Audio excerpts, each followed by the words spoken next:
মা কালীর স্বপ্নাদেশ দৃষ্ট হয়ে লোকমাতা রানী রাসমণি দেবী আজকের এই বিশেষ দিনে দক্ষিণেশ্বর মন্দিরের প্রতিষ্ঠা করেন।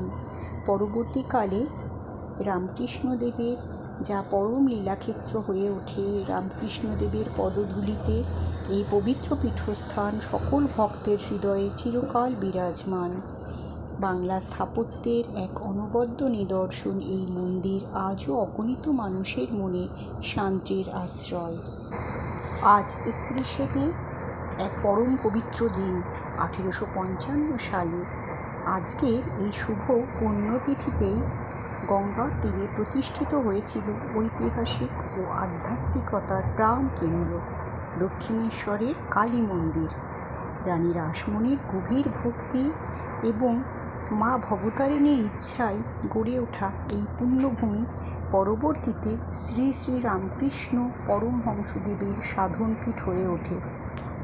আজকের এই পবিত্র প্রতিষ্ঠা দিবসে মা ভবতারিণীর শ্রীচরণে শতকোটি প্রণাম জানায়। মায়ের আশীর্বাদে সকলের জীবন সুখ শান্তি ও সমৃদ্ধিতে ভরে উঠুক, এই প্রার্থনা করি। জয় মা ভবতারিণী, জয় মা।